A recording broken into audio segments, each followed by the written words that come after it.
au fait nzambe azali mutu te. Mais qu'est-ce qui fait que mutu azali nzambe?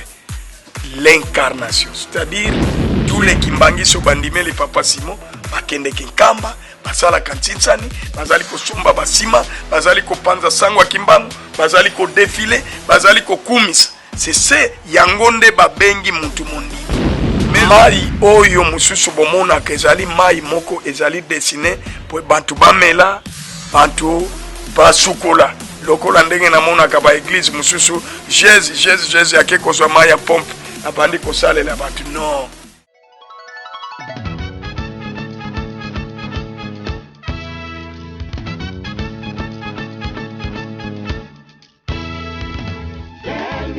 Un plus, Awatoza.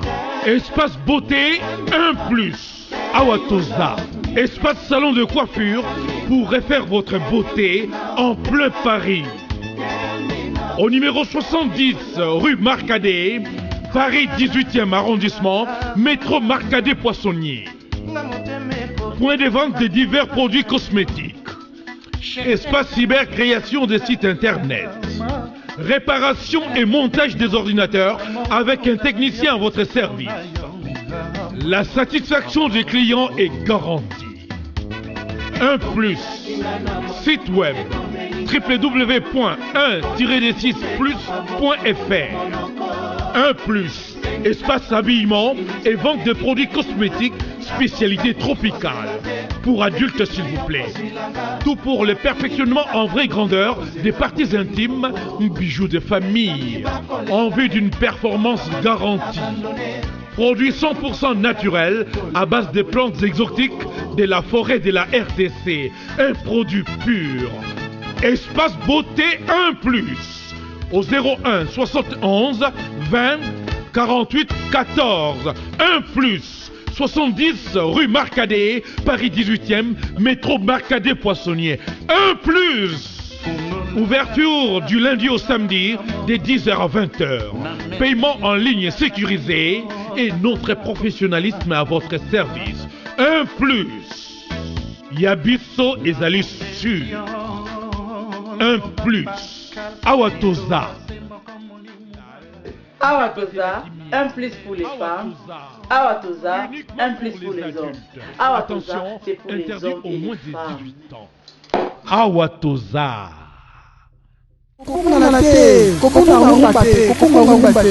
Ezaka site moko image ya Congo point et pas il y a la patronne hein babi la patronne Yvonne Niandabou.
rumba te ezaka site moko image ya Congo point et pas il y a la patronne babi la patronne Yvonne Niandabu.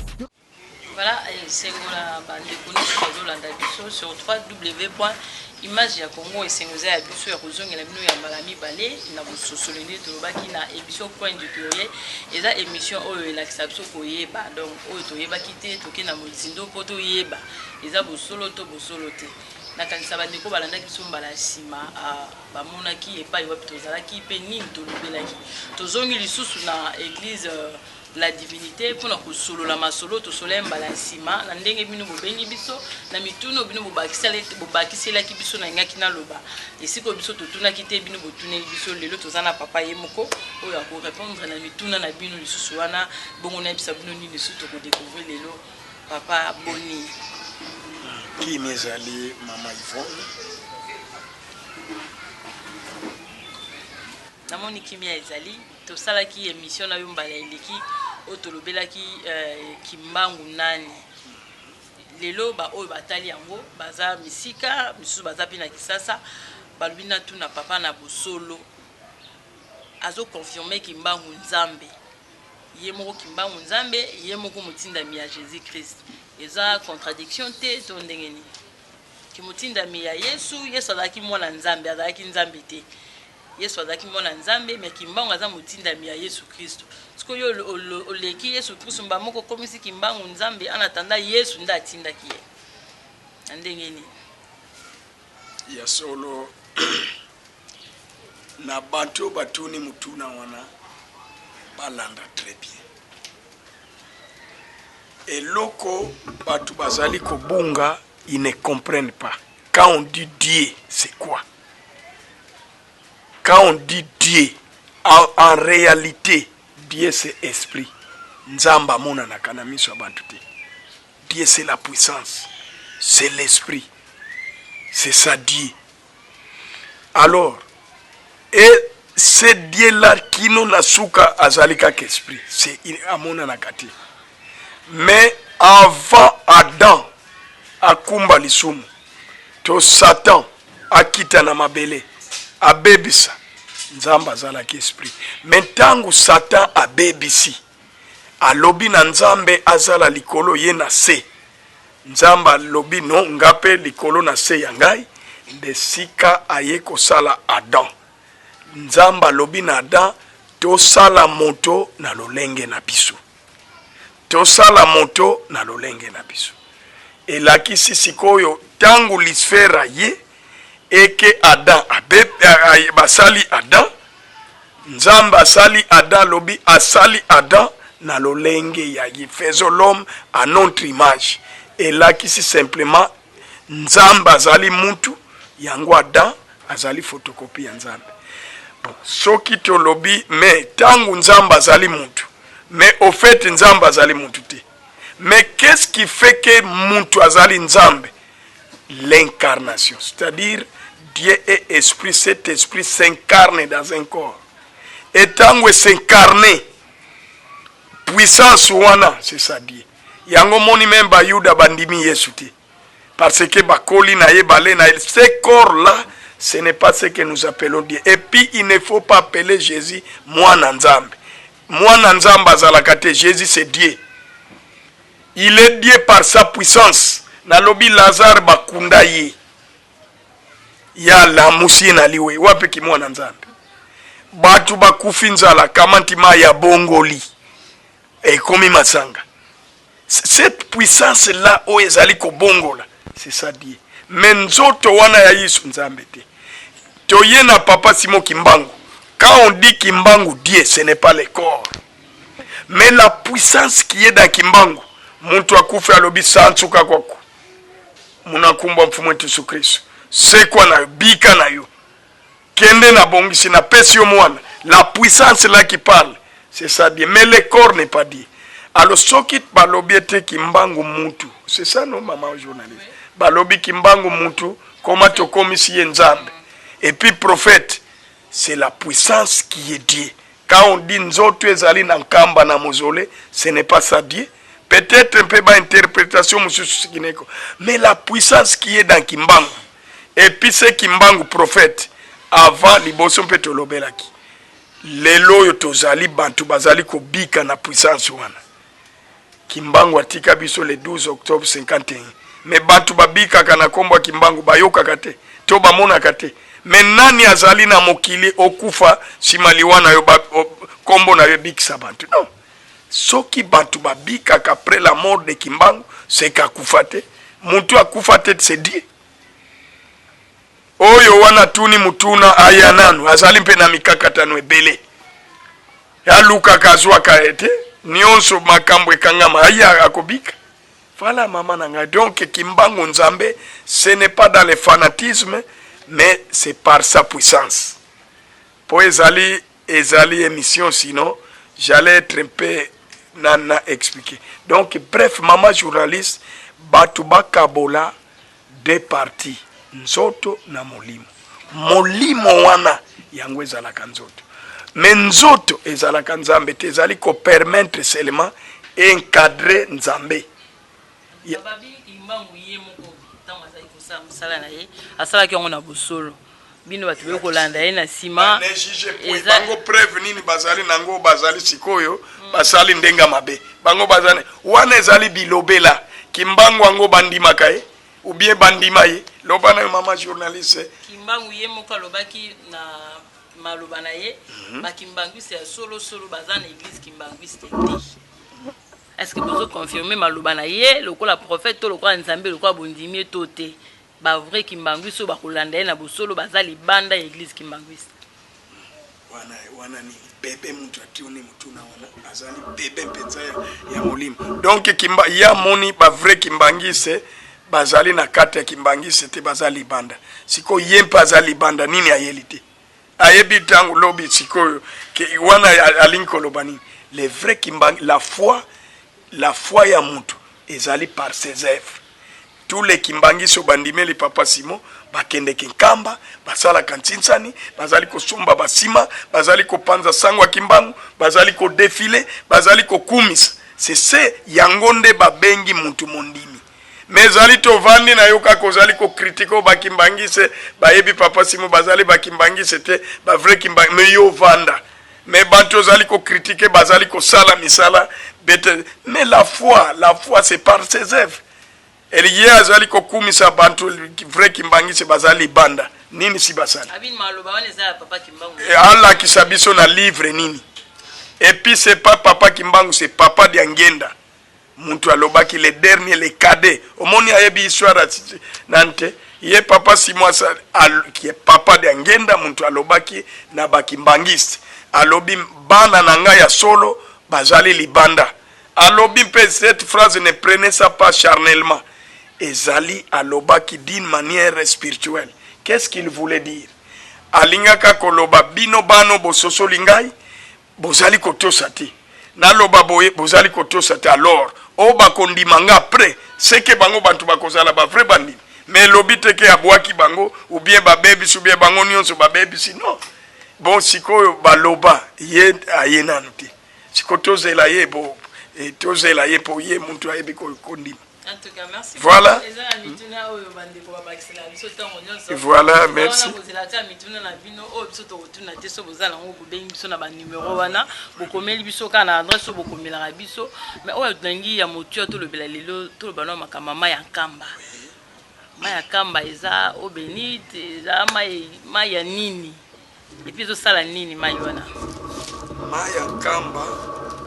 D'ailleurs, mutunu ezali malamu.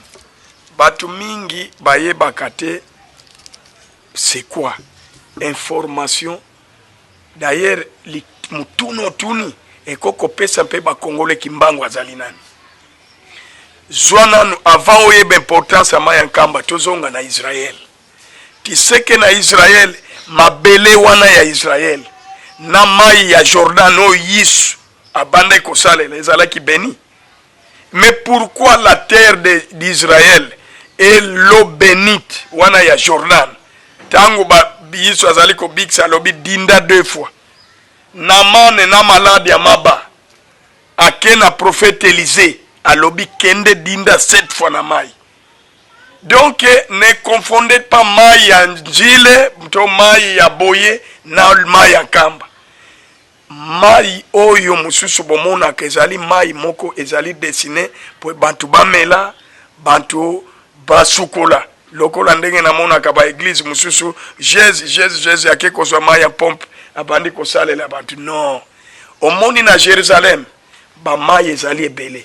Mais mai moko kako ezali historique ezali Jordan. Et puis mabele ya Israël, et c'est pourquoi pour être mabele nzamba nianti et puis mayo nzambe ameli ezali béni. Comme Jésus-Christ c'était Dieu, yango moni était mai wana ezali béni. Tanga ngonanu na Apocalypse 21. Kuno komona balobeli Jean amoni alobi bongo namoni likolo ya sika mpe mokili ya sika pamba te likolo ya liboso mokili ya liboso elimwaki mpe ebale monene ezali lisusu te. Donc bazali ko déclarer Jérusalem na ebale wana ebande ko bikisa bato ezali te. Est-ce que bamai kuna ezali lisusu te ezali na lobi oyo ngomba te mai mpe namoni ville ya bosantu Jérusalem ya sika euti olobi ndenge nini lobi ko ezali suna ngomba te lobi ko ezala kana ngomba te même ne kala depuis kala lobi ko ezala kana ngomba te lobi ko ezala mais so to kanga mikanga na mai ya kamba kaka fuka ka mai ya kamba to kanga bisika moko komi ngomba na biso komi ngomba, c'est-à-dire Dieu a plusieurs de manières ya kubikisa la bantu.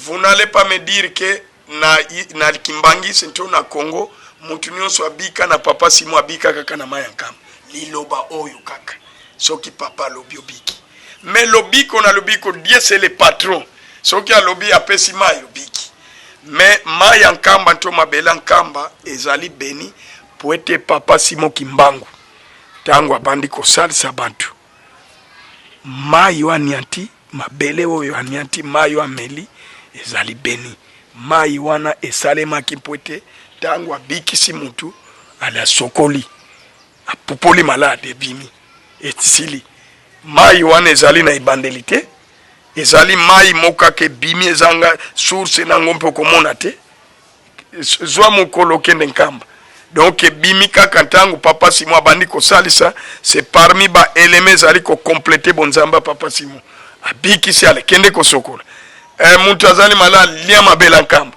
ezali traitement beni po nzamba nianti mabele yango donc maya nkamba na koko yebisa yo ata mwasi abota kata kobota ata mutu azali malade akobika tu oui omeli maya nkamba ate maya nkamba voir la foi au sambeli na yo omeli maya nkamba c'est pour nous non c'est comme Jordan bongo na man tango adindi na mai nini ezalaki na se ya Élysée mai kaka balobi sokola ya boyi kende ko sokola ya biki nganga we ezaki banganga bazwi kombo ya kimbangu babi bango kuti nde baza na manifestation ya kimbangu ya piro bato bazoluka ketu ya église kimbangwiste siko mai kamba eza na puissance ya olele banganga basalela na bango et puis bakimbangiso musu bazobika na bango te bamela mai kamba bakenda kamba balia mabela kamba ya solo mama journaliste mai ya nkamba nganga koko salela te mais ba église mususu pe basalela kamai akoko zwana ye ya régie des eaux mais vraiment ya nkamba si on mone longi ya kimbangu photo ya kimbangu na labo ya nganga mais ya isu ezali mais nganga banga quand même kokotsa kombo et puis mai ya nkamba soki ekoti na labo ya nganga labo ekufi ngunza oza na chance te ya vie ke kuna basokoli oma ya kamba ntango ozobima tuka réussite eza mbamo total mais so tozongi na église kimbangi soko osokola ma ya kamba lelo lobi peut-être milelo eza nanu kaka mais so oke pa bangunza pa ba église de noir nguta na ebeno amen biso tobengaka bango bato église de noir bango nde babidimi kimbangu na motema na bango mobimba epi kuna ezalaka un temps mbala moko. Merci mama journaliste elakisi vraiment ya nkamba ezali na bangunza ndenge olingi oloba me ndenge bantu balobi nalobi wana mai ya nkamba te tolobaki banganga bakoti pe na kombo ya kimbangu. Premièrement bango balingaka nkamba te, balingi tata Simo Kimbangu kiangani te, balingi papa de Ngenda te. Siko mai bazwilaka wapi? Basombela ba makamba batika no? Bateka kayango. Fokota. Wenze zali eteka makama. Te fokota na carte na yo futi $10, au futi sous je crois 1000 francs na ba 200 francs tango okende. Lokwa bino bo priva bango kamba. Okamba za ya Kimbangu. Lakisi mutu onyosa ndimi misala papa Kimbangu ndimi lokwa nzambe fakota librement. Mais or bino bo encercler on déjà comment ya bino moko. Donc oyazana ki église Kimbangu c'est akoko kota na kamba te. Wana ezali bongo te. Omoni ezali cité sainte. Yesu Masia abeta ki bantu na temple na Israël. Pourquoi? Désordre. Et la cité sainte lingi désordre te. Soki ordre ezali na nkamba ezali kaka ordre muntu nyonso nkamba ezali ya bakimbangi c'est pour tout le monde mende ordre parce que bimbulumbulu bakomi kokota na se pote babebisa likambo ya Papa Simo. Alors balo bien l'état to na nzambe muntu atie l'état bon et puis nzambe mpeye moko azali ko sécuriser. Donc c'est n'importe qui protestanani bakotaka sauf ordre. Batu mingi bakendeke nkamba na makanisi mabe ya kobebisa nkamba ya kobebisa mabe makokoka mpete. Mais il faut prévoir kaka nani mais ba privé mutu te bangunza wana bazali na maya nkamba te. Maya nkamba ekosimba na muntu andimeli Kimbangu azali motindami ya Yesu Masia. Kimbangu azali nzambe molimo santo, Yesu azali nzambe atanga ka Bible wana nde maya nkamba ezwi.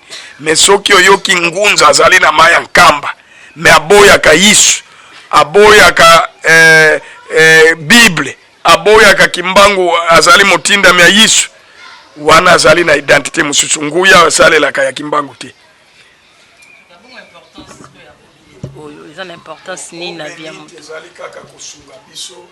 Omoni muntu na mokili azali na deux traitements. Tozali na traitement physique okoko kende munganga ba traiter yo. Tozali mpe na ba traitement spirituel. Donc maya nkamba ezali kosunga nzambe dans ce traitement spirituel. Par exemple muntu abota kate. Bon soki malade wana ya kobota te ezali physique et que docteur akoko traité pas de problème. Mais ce qui est spirituel que bandoki bakangi omeli maya nkamba ozali na kondima akeko bongisa spirituellement. Donc tout ce qui est des maladies spirituelles mabela nkamba to maya nkamba ko bongi. Soit moi si batie masque de vieillesse abala te asokola kama ya nkamba spirituellement et popoli mi pepe wana ya Satan. Mais ekosimba na muntu azali na kondima ya normal. Et voilà. Normal wana que bino bondimi Kimbangu aza motinda mi ya Yesu. Bozo sali la Biblia mais bozo ndima miracle ya ba pasteur te. Kwa ba pasteur bozo sali la Biblia au moko bata Kimbangu bozo sali. Miracle. Bon, merci maman journaliste. Natuni yo Yesu ntango azala na bayekoli na ye. Moyekoli nini okoko tangelanga sekusa bibembe. Abikisa bantu tango Yesu azala. Na nguya ya Yesu. Les gens étaient là ba Pierre tango Yesu abanda ko sala koteya moyekoli nini oyo abikisa bantu na nguya ya Yesu mutuna nangezali voilà zalite. Mais soki otali na Dieu donné ya kotale langai na nani Yesu alakeli bango bakokamata nguya ya molimo mosanto yango na lobi.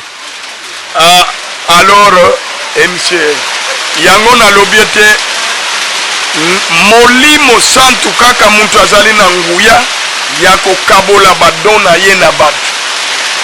Na Actes des Apôtres chapitre 1 otangi na yo verset 1 au continue. Alors soki ba pasteur bazali kozwa manguya ya Yesu akabolaka nguya te.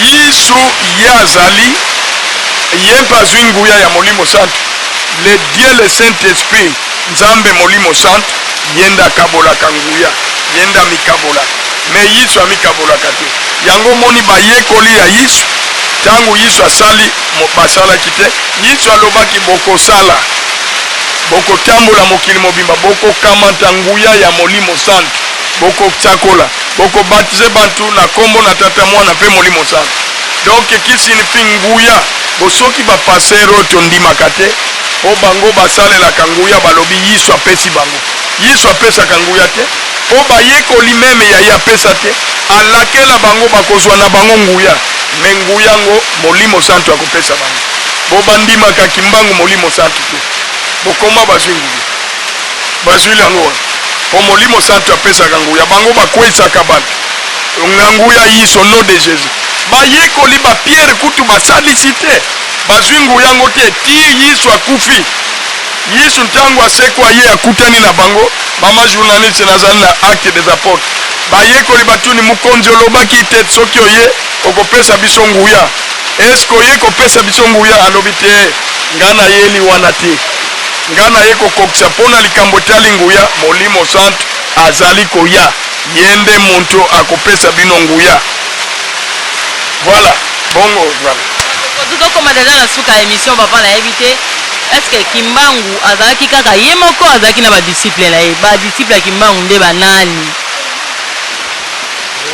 Bon, papa Simon azalaki na bantu mingi bapapa ntwalani batata ndangi Pierre batata bon bazali mwa ebele peut-être na mission ekoya na kotangela yo mwa liste mais azalaki na badisciple na ye vraiment bandeko balandi biso lelo tosukisi awa vraiment na émission ya nsima papa kotangela biso badisciple ya kimbangu kaka ndenge botunaki mituna na bino nga napesi bino nyonso merci napesi merci na église mobimba ndenge bapesaka biso tala bango na papa Dieudonné na mama Gisèle Vangu na bayembi nyonso oyo bakompanela biso toujours na émission merci na ndeko nanga Hervé Lola oyo azalaki nsima ya caméra tokutani bongo mbala nsima merci ezaka site moko image ya Congo epai ya la patronne babi la patronne Yvonne Niandabu.